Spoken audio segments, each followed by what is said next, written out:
Hey guys, I'm your host, David Powell, and you're listening to Curiosity Veg Radio.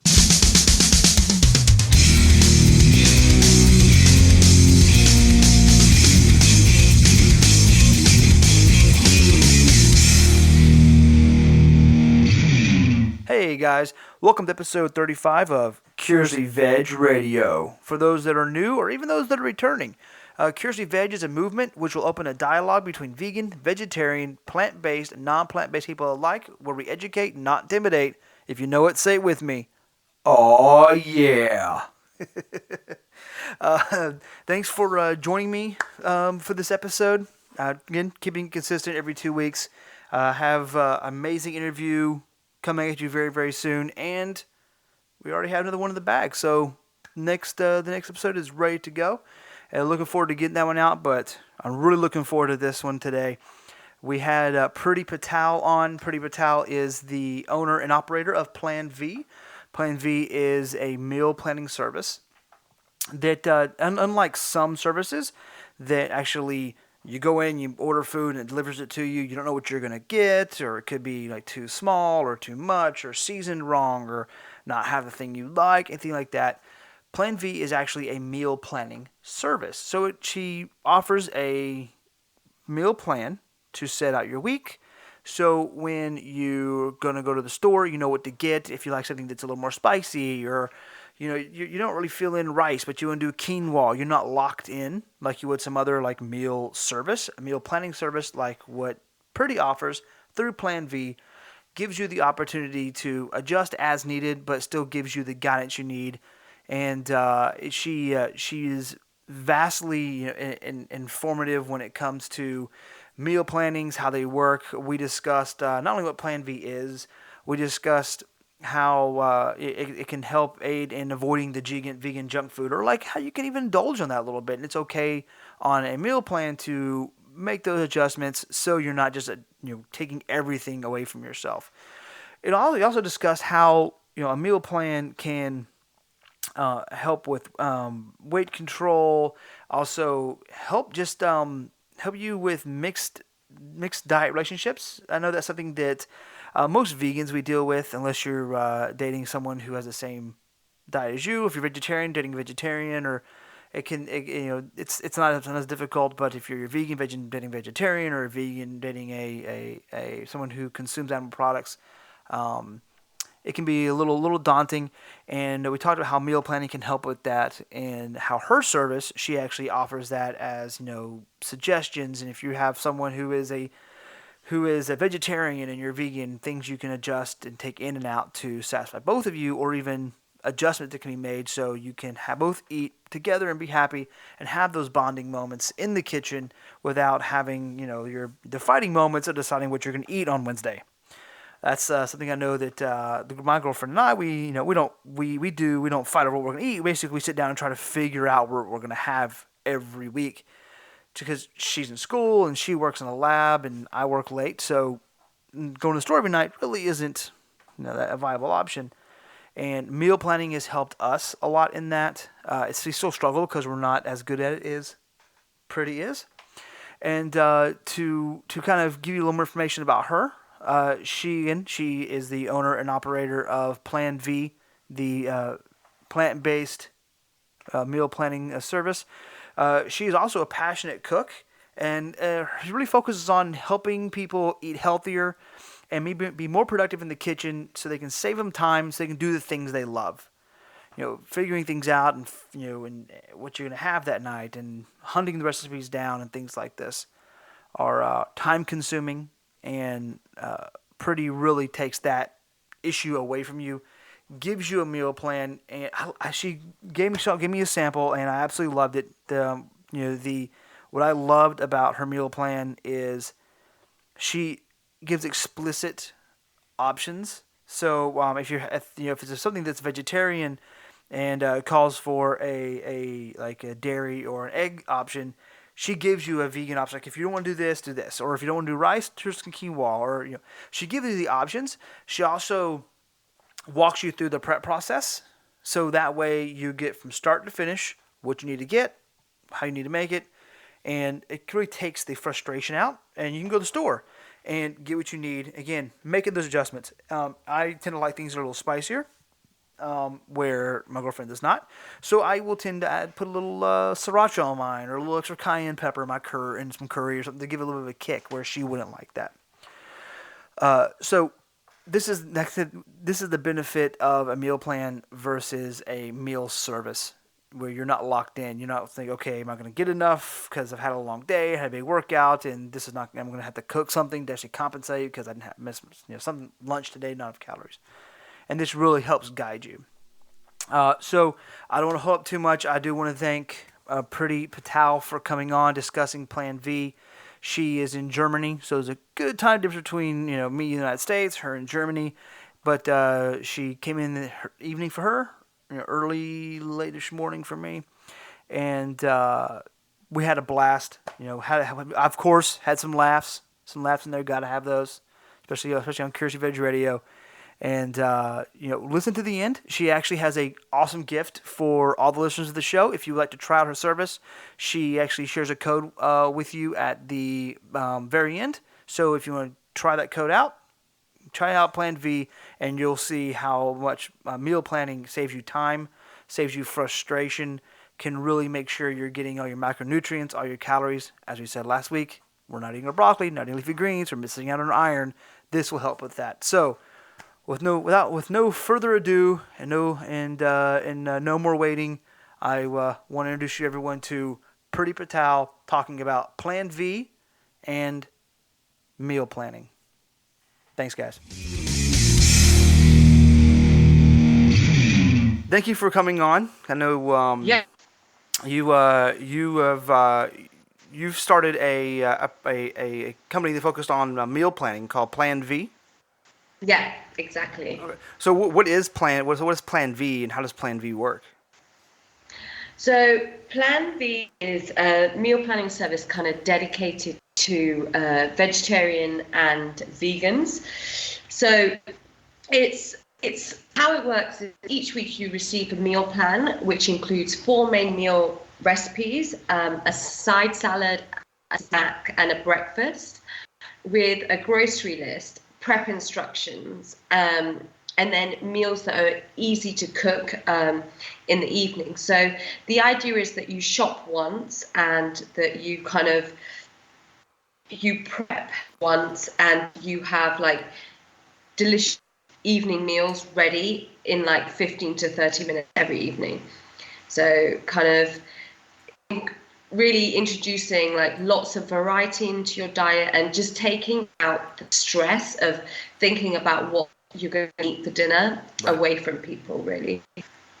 Yes, and that's the problem that we have every night, because I'm a web developer by trade, so I work really late doing web stuff. She's a student; she's home late, so we do that. We have this whole like, what are we gonna make? Because I want to go to the gym after I get home. That means I'm gonna go home. That means I'm gonna get back in like 9 o'clock. What can we cook that's not gonna tire us both out? So we've kind of tried to start meal planning. It can be rough if you don't have experience at it, simply for ease of it. So what? Sorry, I told you I get a frog in my throat at some point. Sorry, everybody. So what inspired you to kind of start and create Plan V? So what I've always planned my meals, whether it's breakfast or dinners. Like when I was working, I always had planned my meals, and I noticed that that's the kind of place where people fall down so much. And I also noticed that there wasn't a service out there which was kind of dedicated to vegetarians or vegans.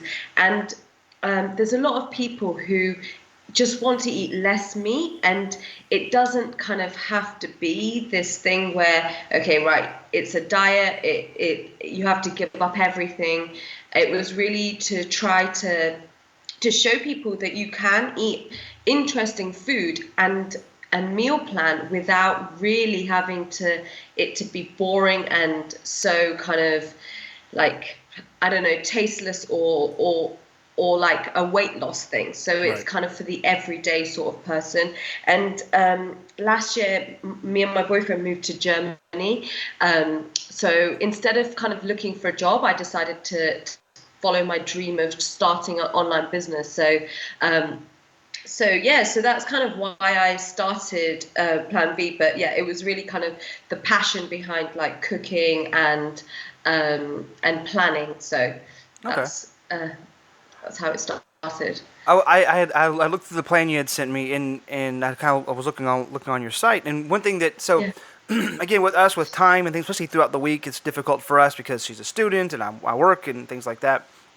So we had talked about doing like Purple Carrot or these other like plans that actually send you the meals, and my concern has always been like, what if it's not enough and then I'm eating two of them just to compensate? And one thing Yeah. that I was looking at, and that's the hard thing about meal planning is that I could actually adjust. Where if it's like, okay, if I can look at the dinner and go, okay, well, that's a day that I'm going to be like a heavy workout day. I'm going to come home, I'm going to be starving, so I could actually increase it, and I don't have to worry about, well, this third-party service that actually sends the food. It only gives me enough to barely satisfy after a major workout. That's the concern that I have. Yeah. It looks like meal planning can help with that. No, exactly, and that's where I really try to make my plans so that they're super flexible in terms of, we only do 4 meals because people are busy, Right. and there might be things that you actually want to cook which are not part of the meal plan, which are kind of a bit more spontaneous or recipes you love. But it is kind of that flexibility of, okay, if you don't like, I don't know, a courgette, zucchini, then you can add a different something different. And I Right. always give suggestions. But if you are looking for a heavier meal, or you want to have it so you've had leftovers for the day after, then just cook a bit more quinoa. And it is really that flexibility of making it so they can work for you, and the structure is there, so it's easy to follow, but then you can adapt it and make it into to suit you in terms of what you want to eat. And also, especially if you're kind of in a mixed diet relationship, then you can also kind of have some of it adding a certain thing, like some of my customers are not vegetarian at all, and they kind of use the meal plans, so these are the days when they don't eat meat, or they add like, I don't know, prawns to the meals, or whatever they want, because that's how they work. They're not kind of like, okay, this is all I'm allowed to eat because this is so structured and set in this way. It's really designed in a way to help fit around your lifestyle. Right, and that's what I liked about it, is the flexibility. Yeah. Again, the frog in my throat, man. That's like about the flexibility, because if there's certain spices that she likes that may not, so we can adjust those out. And I like to do what's called double dinner, so I have lunch for tomorrow. So I can just kind of like make extra. You're making like a stir fry, make extra stir fries. So that way I take a little bit, put into a container in the fridge, then we eat dinner. So that way I have something for lunch. And it's the flexibility where, like I said, a program like Purple Carrot or anything like that, or Blue Apron, all those, they send you like, here's what you're getting. If someone in your family doesn't like that and they're just not going to eat it, well, now you're going to go out and get something to buy and make anyway. So it kind of defeats the purpose to a degree. Yeah, no, completely. And I think that they actually create a lot of waste because they only send you exactly what you need. Yes.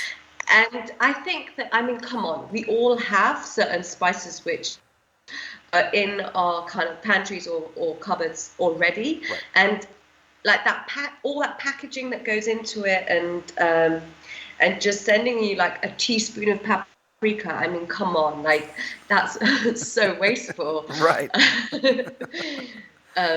So it's nice that you can also buy the brands that you like, or kind of shop where you actually want to shop. Right, exactly. Yeah, and again, it's like I said, it's the flexibility and making things more spicy or less spicy, and things like that. Yeah. Where I didn't have again, we look at these third parties. I'm like, I don't want to do this because it's like like spaghetti squash with some sort of marinara. That's great, but I might need 2 of them or 1.5 to actually get where I need to be from a caloric standpoint or anything like that. Yeah. So, what how do you say? And I know we think flexibility is one of them, but do you feel there are any other ways that Plan V differs from another like meal planning service or any other third party service? So I think that my prep instructions really set the service apart. And I know that not everyone is into prep, but I really encourage people to try it just purely because the amount of time it saves you during the week is amazing. And the kind of the stress of not having to think about what you're going to cook every night is kind of so liberating. But I think that's what sets me apart in terms of the prep instructions, because a lot of the services, they'll give you a grocery list, but they won't structure your prep day in such a structured way that, okay, I'm just ticking off what I need to do. And then also, I think my background in terms of being British and Indian, I think that the type of recipes that I have are just a bit more varied and slightly more creative, I think, than some of the other kind of places. I know that there's everyone offers a lot of different cuisines and stuff like that, but I think one of the things that people struggle with is how to use spices, how to use kind of and add flavor to food. And I think that with my upbringing and being vegetarian my whole life, it's come so naturally to me, and I think that that's what kind of comes across in my recipes. Oh yeah, one thing I really liked looking at one of the sample examples you had sent me was you also point out substitutions. Because your plans are for vegetarian and vegans alike, so which is and your Cursory Veg is about bringing everyone together, regardless of your diet, to be more healthy. And you have like in some sort of egg dish, it's in for a snack or a breakfast. You have a list of chickpeas or anything some other substitute you can use if you don't have that in your diet. So I like that. Yeah. That was nice. And each week, when you receive the meal plans, I also give substitutions on stuff that people might just not like in general. So like, for example, if you don't like olives, then I try to say that you use capers, or if you can't find, I don't know, like quinoa, then maybe use rice, or if you don't want to eat so many carbs, then, I try to do that. And I'm always on hand to support in terms of people's kind of different needs, and to kind of give them suggestions on how they could use it in a different way, if that's, or encourage them to kind of try something new if that's what they're looking for. Right. Yeah. Especially with someone with a limited palate, we're like, oh, okay, it's got olives in it. Well, I'm willing to do this. Okay, we can switch it up. That's the hardest thing too. Is you find a recipe online, and then there's something you don't like. And now you're having to hunt around to find a something to compensate for that, and that could be a bit of a nightmare in and of itself. So that's actually really nice. Like, you don't see that really in anything else. So, what do you think, like what difficulties do you think people actually are having with meal planning? What makes it so difficult for most people? So I think that. I think we take for granted that we eat 3 times a day or more, and that actually it's harder than you actually think it is in terms of maintaining and being consistent, and it does involve planning, but I think that the planning that I do on my level, I think is it takes a lot of time. Especially if you want to have new recipes every week, or kind of and to plan out your shopping list and your prep instructions and all those things. I mean, when you see the fitness people doing their meal planning, where it's like, I'm going to cook one meal and eat the same thing every day for the next week, I think that's slightly easier. And and when it comes to meal planning, most people think like, okay, meal planning is I'm going to have broccoli and brown rice and asparagus, and this for like 7 days this whole week. And there's some people that I think that scares them too. Like, I don't want to eat the same thing all the time. Well, exactly, and it doesn't suit everyone to eat like that. And I think that when you're kind of, most families they don't eat in that way at all. I think if you're single, then maybe that works, but I think when you're kind of in a relationship or within a family, then it's nice to have variety and to have dinner together. It's just, it's a really special time for people. But finding recipes you like there's so many recipes recipes online, and it's so hard to find ones that you actually like. I think that's what makes meal planning quite difficult.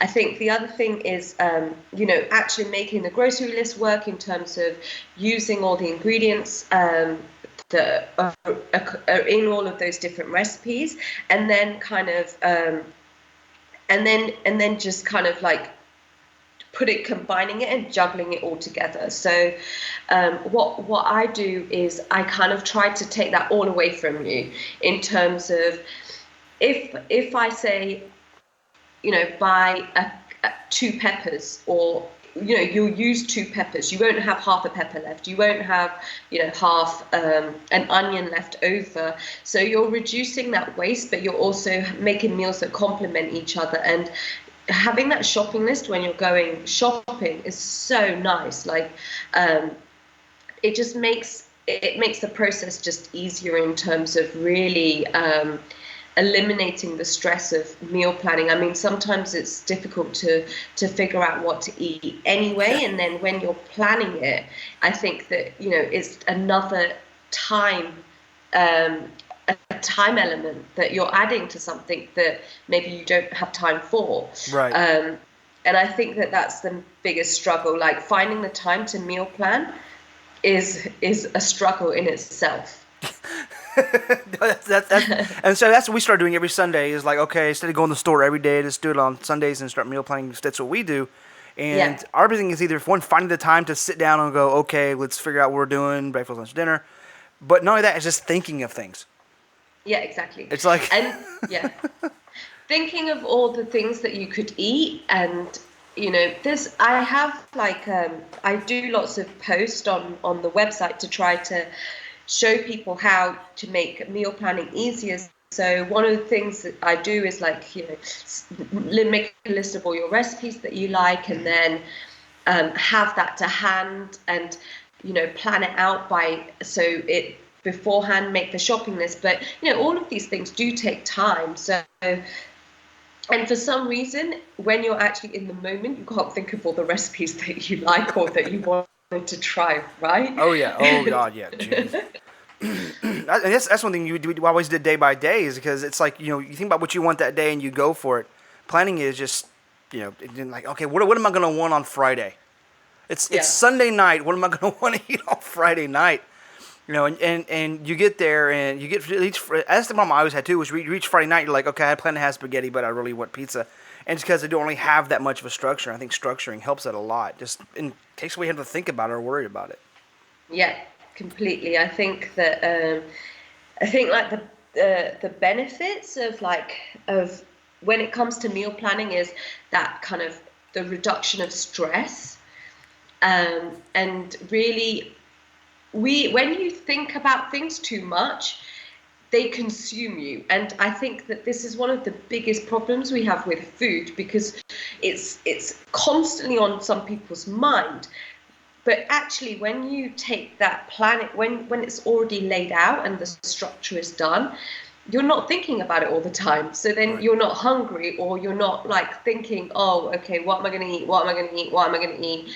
Or you're not stressed and hungry when you come back from work and think, okay, I don't know what to eat, so I'm going to get a takeaway. Right. Or a frozen burrito or something. It's just happens. Yeah, exactly. Yeah. So it just kind of really, really, I think that structure means that there's less kind of opportunity for you to fall off the wagon in some ways. Right. No, I know, like, and that's one thing that we're trying to do too, is use meal planning in a way to help aid in, like, weight control, weight loss, and overall health, to make sure you're getting, nutrient, things like that. So how can meal planning help with that and make sure you're getting everything you need as far as calories and your micronutrients and things like that? Yeah. And I think that it is because of the structure and the consistency, and really learning how to cook. I think a lot of people are scared of cooking from scratch. Right. And maybe it's because there's so many recipes out there that you get confused on what you should or shouldn't do. I think this is the curse of food blogging, because you kind of have it's basically, I mean, if you put in like a hummus recipe in Google, you come up with like what, 1 million results for hummus. I mean, it's got like 3 ingredients, but it's just confusing. So you think you're going to get it wrong, whereas actually cooking doesn't need to be that hard. Right. And learning the basics through meal planning can actually help you to do that. But I think with weight loss, too many people focus on weight loss instead of weight control. And I think meal planning is the perfect way for weight control and maintaining a healthy lifestyle, as opposed to these fad diets and, you know, giving you the right structure and the support to build this into your lifestyle, as opposed to really going, right, I'm going on a 2-week detox, so I can eat whatever I want beforehand because I'm going to lose it in 2 weeks and gain it right back afterwards it's like, okay, I don't know what to do anymore because I don't have that, I don't know, I'm not following a diet.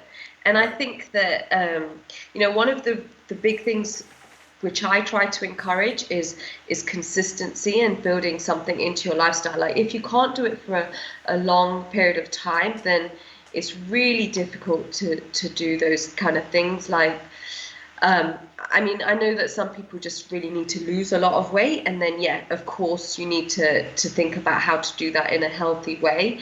But I would love to see more things out there about kind of weight control as opposed to weight loss. Just purely, I think. Oh no, you're fine. I think also it helps create a good habit.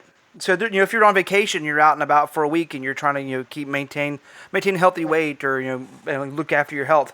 If you haven't done meal planning for for a few weeks, and when you're out and about, you actually you have that structure, and you can plan things out while you're out and about, and actually maintain and keep your health in check, even though you're not vacationing or visiting family and things like that as well. Yeah, exactly. And you can, I mean, it's not about being like this every single day. And I think that's a problem with diets, because you're so deprived of things that really, I think it just it almost kind of makes it so it's sold in a way that it's impossible for you to actually lose weight or maintain a healthy weight, right, without depriving yourself. And that's not true. Yeah, well, that's what people do. You know, you deprive yourself of something, and then eventually you're going to break, and you end up eating a whole cake. Yeah. And well, what did I do? Why? It's because you cut all this out of your life. You know, your brain's going to snap at some point. Yeah. It doesn't need to be about kind of cutting everything out. It just needs to be about consistently eating the right things and being okay with eating other things, like, you know, sometimes. Right. It should be, I think meal planning, once you get into the habit of it, it really is about a long-term thing. Right. Whereas the diets are really, I mean, you have so many things out there, and it's so confusing on what works for one person, what works for another. And the reality is that we just don't know enough about nutrition and how it affects each individual person to make any diet work. Well, I'm sorry, go ahead. No. Okay. I was say, so with Plan V, do you adjust if somebody has something like if they have an allergy, or if they're wanting to like eat more or eat less? Do you adjust someone's plan based on that, or is it more of a overall? It's an overall. So you know, I'm always there to help and support, but I don't adjust the plans for allergies or those kind of things. Like, I'll make a suggestion on substitutes. Sure. But I won't be kind of like, if someone's looking to be on a kind of a weight loss program, then, you know, I'll suggest to them maybe skip the rice this week and eat quinoa instead, but I won't I won't make individual personal plans for every person. Which I think is fine because that's actually helpful. Because if like if I'm trying to cut weight, but my girlfriend's not, it doesn't make sense to have all these multiple plans. Have one plan, and then we can adjust. I can adjust myself based off the meal plan. So actually, I can, in a sense, because I know a lot of people would be like, you don't tailor it for me, but that makes sense because, like you said, you also think of it more of not just a single person. You have a household to be concerned about. Because her taste, her diet, everything is not the same as mine. And my goals, her goals are not the same, especially being a college student and not. So we're completely different wavelengths with that. So it actually makes perfect sense.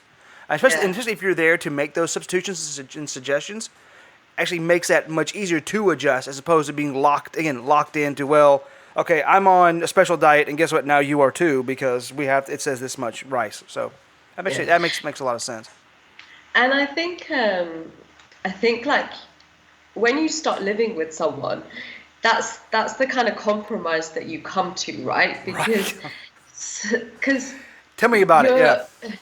And you hear so many stories about people putting on weight when they start living with someone just purely because they because you have to eat what each other wants to eat, and sometimes like it's not always, it just depends on your diet, but I think that kind of when neither of you get to make that decision and you let someone else do the meal planning for you, it kind of means that no one has the upper hand, right? You're both on the equal level. Right, which will solve a lot of our problems. She's a college student, so she was living on honey buns and like just like eating like once a day. And I come in, I'm a health person. I'm vegan. I'm eating 3 meals a day and a snack and having green smoothies for breakfast. So it threw her entire diet out of whack. So she's like, it's just like I'm gaining weight because he was like, no, you're just eating food now, and your body doesn't know what to do. So we're trying to level her out. So so I drive her nuts because I'm like, well, we got to have a leafy green and we got to have this and this, and I drive her crazy. And I think something like with you with a meal plan like how you do would solve that problem. So I'm like, well, it says today's chickpeas. And you can do something else, but we're doing chickpea, and it actually puts structure into it where I'm not driving her crazy.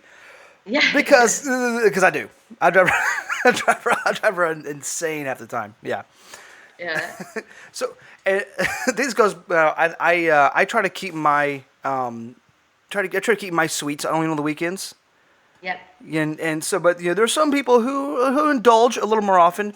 So how does meal planning work into someone who kind of is a bit of a junk food vegan or likes to kind of like indulge every now and then? How does that work with them? So the first thing about junk food, so I don't use any fake vegan meat for my recipes. I approve. It's totally, for me, I believe in eating vegetables and grains and natural products. Me too. And I try to kind of encourage people to eat as much vegetables as possible, and all my recipes are using the vegetable as kind of the star of the show. So vegan kind of fake meat just doesn't come into it. And I think that one of the biggest traps that people fall into when they turn to a vegan or vegetarian diet is that, okay, it's going to be hard, which actually it doesn't need to be hard. No. But to make it easier, I'm going to just eat all this like fake meat and junk food, and it's so bad for you. And it's such a big market now, and I see all these people and they're just like, I'm not losing weight or I'm craving meat, and it's because you're eating fake meat, so you're still craving meat. Like, just eat vegetables. Like, you don't need to eat this fake stuff. It's just crazy. But I guess that's a different topic altogether. Well, no, it's fine because a lot of like especially vegan people who've been vegan for a while consider that a transition food. Like it's things like like fake chicken and fake fish and all these are fine, but they're treated for in a lot of math circles because I have a bunch of them. Yeah. I'm so popular.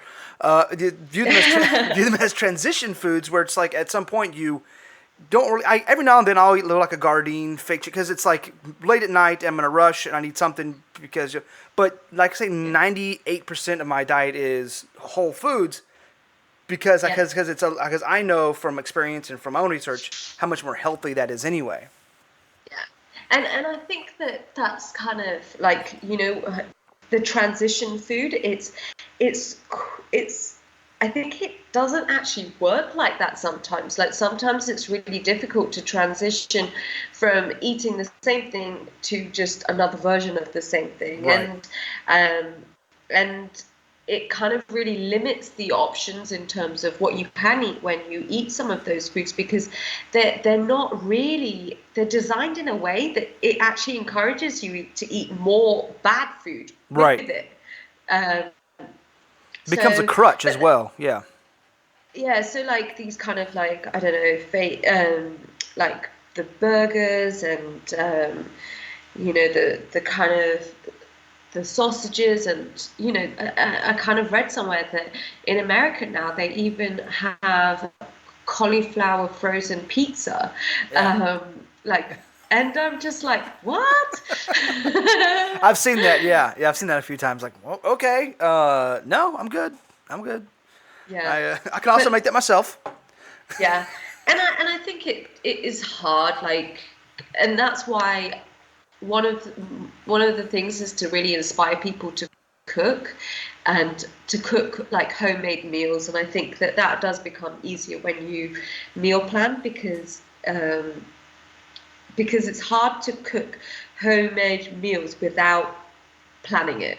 Right. I mean, at the weekend, it's fine. Like you can go to the shop and you can spend a bit more time cooking, Right. and you have that. But when you're working, and when you come home and you're already hungry, or you come home and um, you just want to eat something, then I think a home cooked meal seems a bit daunting. Um, and really, like, once it's planned out, it really makes it easier that, okay, I'm sticking to this. In the same way that, like, if you don't if you I don't know if you're the same, but if I don't say, right, I'm planning to go to the gym today, like, then to go to the gym spontaneously is really hard. Oh yeah. Oh yeah. I always have a rule that my gym has to be on my way home. Because Yeah, if I have to drive extra to go to the gym or I have to come home first, actually, like, it's literally like I had a gym and then I moved, and so to go to I had to turn right to go like 3 miles to go to the gym, or I can go straight 2 miles and go home, and it was just so hard to take that right because I'm done yeah, with work and I'm tired and all this, But when the gym's on the way home, it's there. I have no excuse but to turn right into the parking lot and park. I had a problem now. My gym is actually where I live. It's in the apartments where I live. So I have to come home yeah, first, and I sit and I go, no, I gotta get up and gotta go. yeah. So, and it's interesting you talking about like you talk about you're making a home cooked meal, and I think what people miss out of not doing that as much is cooking, especially together, is very much a bonding experience. Yeah, yeah, completely. And I mean, it depends. Some people naturally like cooking, and some people don't. And I think that cooking together is always good fun. But I always have this thing where I cook, you wash up. but, Yeah, so, we do that too, but but sometimes I end up having to wash up anyway. yeah, I have homework. Of but course, I yeah, have homework. it definitely brings you together, and I think that you kind of feel more part of it in terms of what you're actually going to cook. And it takes less time if two people are doing it, especially with the prep. I think that really helps. But I just, in terms of what you said before about the fun food, I do what you do. Like, I have the weekends where, we treat ourselves. We have some sweets or some snacks. And I think that what I really like about kind of my meal plans is that they're not about, okay, you're not allowed to use any oil. You're not allowed to use any kind of, I don't know, salt, or kind of any potatoes, or those kind of things where people are constantly don't eat carbs. But it's about being like that balanced diet. Like the 80-20 rule really comes in, where 80% of the time be healthy, 20% of the time you can kind of like let it slip a bit. Yeah. And you just have to decide when that is for you, right? In terms of, some people need the 20% every day. So then kind of just think about what 20% of your meals look like every day, and or do it by week. And I think that once you kind of have it, or if you don't ever feel guilty about eating something bad, I think that you can eat bad stuff, but you just have to eat more healthy stuff. Right. It's being mindful more than anything else. Being aware of yourself, aware of your health, and being mindful of what's going on. Like, my girlfriend will want to cook. Like, let's cook muffins. Like, okay, well, I don't eat sweets till the weekend, so let's do it on Friday nights. That way, Saturday, Sunday, we can go crazy. It's just being mindful of what we're doing and what we're putting in our bodies. Yeah, exactly. And I think that that's really key. Like, being mindful, and like you said, and just being like, tomorrow's a new day and we start again. If you feel like you've had a terrible day, then just get over it. It's kind of, it's hard to dwell on it, and then the next day becomes equally bad, right? Oh, Sometimes. yeah, because you fall off that wagon, like you feel bad, and then you try to do it again, it gets worse and worse and worse. I think one of the big points we're making is, meal planning doesn't mean you have to give up the things you like. Yeah, exactly. You don't have to give up the cookie or the cake or or anything like that. It's just putting structure in your life, so you can actually not worry or think about it, but still enjoy life. Because people always say you should eat to live, not live to eat. I'm like, why not a little bit of both? Yeah. It's okay. Have a little Yeah, fun. exactly. So, going back to earlier, we were talking about like how mixed diet relationships and how you do vegetarian and vegan. So you're in a mixed. You said you were in a mixed diet relationship, correct? Yeah, that's correct. So my partner eats meat. So I've kind of I've been a vegetarian my whole life, and I don't think I've ever been out with a vegetarian before. So I mean, I think that for me, how I get around it is that I just make my food super tasty that they don't miss the meat. Right. But I think that some people really struggle with it, and I think that how to get around that is to basically just not judge sometimes. Like, the more kind of restrictive you are, and the more you try to turn someone, I think I just think it becomes, it's not a positive way of kind of challenging that. And you both need to compromise in terms of what you eat, especially if you want to cook meals and eat meals together. I think you both have to just be willing to compromise and say, okay, we're committed to eating one meal out of the whole day together, right? You'll try some things and I'll try some things. Right. I mean, I don't need to try meat, but I will try some, I'll make a version of a dish which is like one of his meat favorites, or something like that. So I think there has to be a level of compromise when you're in a mixed kind of diet relationship. I think the easy thing to do with that, and that's what we do too. Is I'm vegan, she's vegetarian, so I was like, okay, vegetarian household. I'm willing to relax a little bit and let that happen. So she's comfortable, and it's being who I am, a bit of an activist myself. I'm like kind of like judge a little too much, and she'll like catch me on it. She's like, you're just judging me. I'm like, okay, fair enough. But what we've done, and I think meal planning helps with this flexibility, as we said earlier, is we'll make something that's somewhat generic, and then if something that she wants to like add feta to it or something, she can do that, and it keeps it separated. So we'll do like a stir fry or like a vegan fried rice, and she'll put some sauce on it that I'm not going to touch.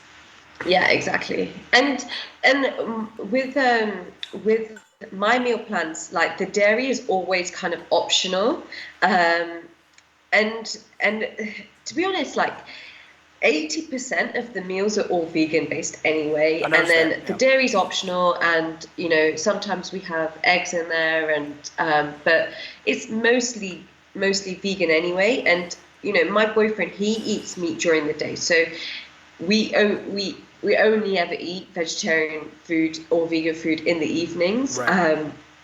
And when we're at home and when we eat together, when we go out, he eats meat, but that's kind of how we make it work. So it's not about like convincing or kind of it being a problem. It's more just that there's so many meals that you have which are not together, where you Right. can eat what you want.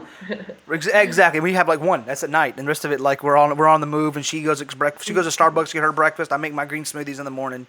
Yeah. And you made a good point of it's kind of not being judgmental, and then it's the idea you catch more flies with honey, kind of a thing of being more open and engaging and sharing is you're actually going to get someone to adjust a lot better than if you're just like giving them hell all the time. And studies have shown if you just rag on somebody constantly, they're not going to move. They're going to be resistant to what you're trying to do. And I think that a lot of people kind of, I hear about the struggle where they tell their families that they're vegetarian or vegan, and they basically they don't get it. And for me, that's never been the problem, because my family is vegetarian. But I think that that must be hard, where you go to a family Thanksgiving and there's nothing for you to eat because no one's kind of thought about what you're doing, and I think that those situations are really difficult. But I mean, how often does it happen that it should really be consume you? Like, if I always offer to make a vegetarian version of something whenever I go to someone's house, or I always say, like, do you want me to bring my veggie option? And most of the time people will be like, no, because they're inviting you to their house and they want to make you feel comfortable. And the other times it's purely because they just don't know what to cook, and you have to just be patient with them, right? Exactly. Yeah. My mom's like that. We go to have some holiday, and she's like, I would make something, but I don't know what to make for you. I'm like, I cooked for you your entire life, and I don't have to cook for you. I'm like, it's not hardly that hard. You just take whatever you would normally cook and you replace the animal part. That's you want to make collard greens, just don't put like turkey and stuff in it, and it's fine. Same thing. Yeah. And that's the crazy thing. I mean, maybe I haven't experienced it enough, because for me it was different when I was growing up. But it is surprising how many things people actually put meat in. Right. It's like, why do green beans need to have meat with it? Like, why does everything need to be sprinkled with bacon? Like, there is no need for that. Right. I go to Whole Foods. I'm like, oh, cool. Like Brussels sprouts with bacon. I'm like, why? Why? What is the point? Like, you ruined it. Ugh. Yeah. And I think that that mindset of, but that's when it becomes easy to cook for yourself and cook from scratch, because actually, like, you can eat all the delicious stuff, but just without all of those sprinkles on top and the extra calories. Yeah. Of grossness. Just a giant plate of sadness. You don't need that. That's not what you need. So what about now? How would you? Because I know you say you're there for people's suggestions. What about with someone with like a limited palate? Like my girlfriend, she didn't grow up eating a lot of foods. Her parents weren't very diligent about like eat your spinach. So she's really weird about certain foods. So what about a limited palate? Things like that. So I kind of. So they say that you should give a baby or children a type of food 10 times before they're going to like it. And that's a lot of work, right? To Yes. try and give a baby this, broccoli 10 times when they're spitting it out in your face. But, and it's the same as like, people say that about olives as well. Like you have to try an olive like X amount of times before you're going to like it. And so I think that that's one element to it that I encourage people to just try it. And, there's so many different ways of cooking vegetables that you might not like it cooked, you might like it raw, you might like it, with this spice, you might not like it in this dish. And I think you have to be open-minded to try things. Like I wouldn't encourage someone who is a super picky eater to sign up to plant-based because you're not gonna like it because every week we have a different recipe. You basically have a different meal every single week. We do repeat them maybe every kind of quarter, or we do a variation of certain things, but essentially you are going to try something new every single week. Right. And I think that if you're kind of a fussy eater, then it becomes really difficult because it is hard to basically substitute every single thing that you might want or that's in the diet. But that doesn't mean you can't meal plan. For those type of people, then I would suggest kind of maybe doing more of the fitness type meal plans where just cook the meals that you like and really just on repeat. And it's the same as like if they go to a restaurant, there's only so many substitutions that a chef will make, and some restaurants don't even do that. Right. So fussy eaters really are limited with whatever they do, I think. But another thing that I heard a comedian say was, which I really love, is that everything that happened before we were 25 we should forget about and just move on. And I think that when we're young, and there's so many different types of kind of factors which go into dinner time where you might not like it, and there's an excuse, and it's just it's kind of just stressful, and you build this habit of thinking that you don't like something, and but then you haven't eaten it for what, 20 years? Right.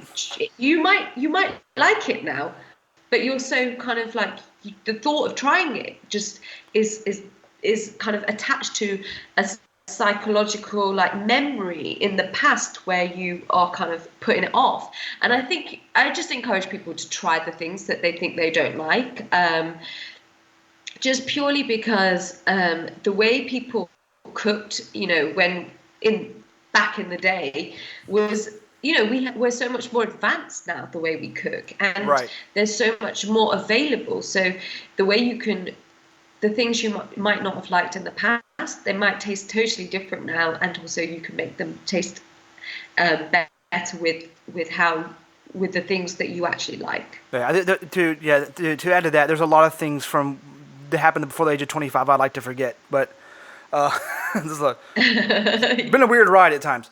But that happened with cucumbers. I've always just like never liked cucumbers. They're just like way too strong for me. And I can't eat them just as they are, but if like I have hummus or they're on a sandwich, they're fine. And I had to get myself to do it because when I went vegan, I'm like, okay, there's cucumbers on and in everything. I don't know why. A cucumber, if it's a vegan sandwich, they're putting cucumbers on it. I don't know why. Or like I'll have the hummus and there's always a big pile of cucumbers. I'm like, I better get used to this. So and that's what I did. I just forced myself to kind of like eat a couple of them at a time till I still can't eat them by themselves yet. I'm getting there, but at least having them on something, and that's what I talked to her about. Of well, maybe we can find a way to cook a certain vegetable or spinach or onions in a way that you're okay with, because you don't have to have them just chopped up and on top of something. We can cook it and we can saute them. We can do things like that and actually change it so if you have a limited palate, you can expand that palate. I think it's when people, some people are just like super tasters and they have a problem with foods in general.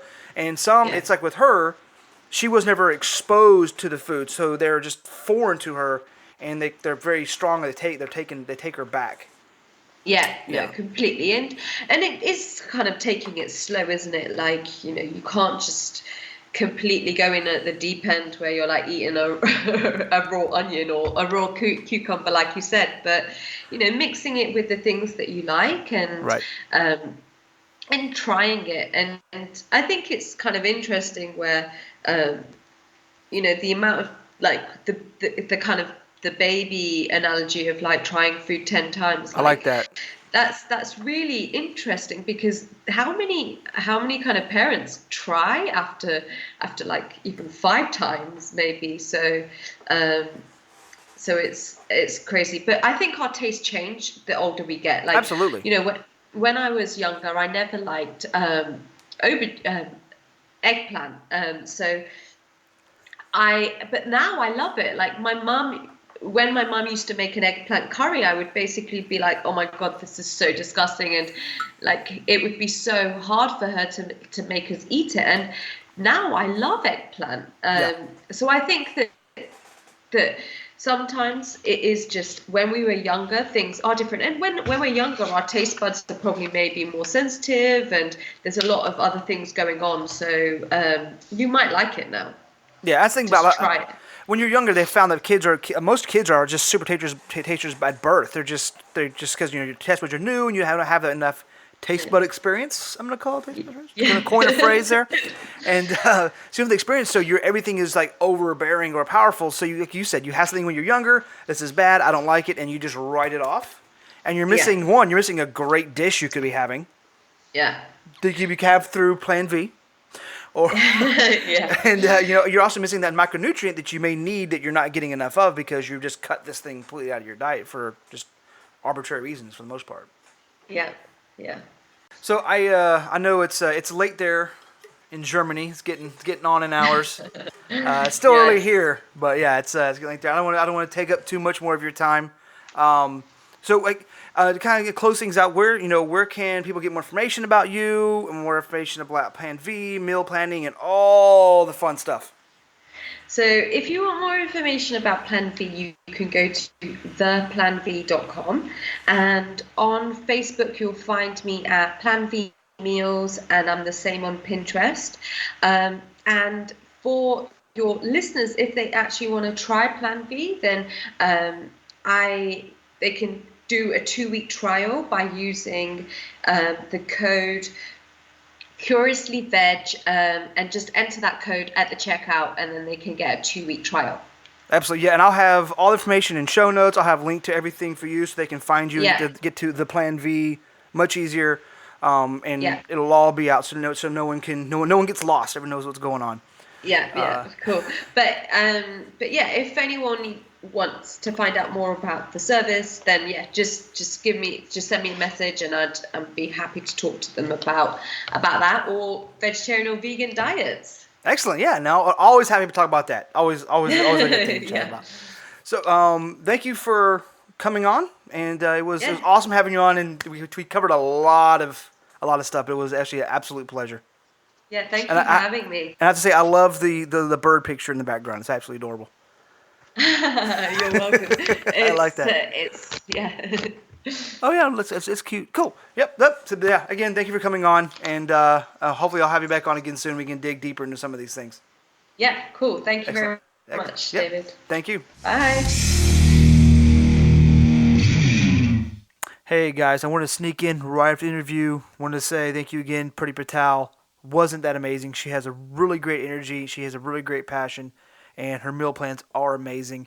If you didn't catch it, use Curiously Veg when you check out Plan V. Sign up, use the code, and you're going to get a 2-week free trial.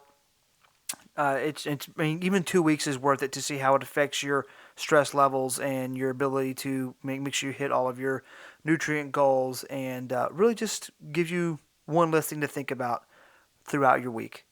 Again, Curiously Veg at checkout at Plan V. All right. Bye, guys.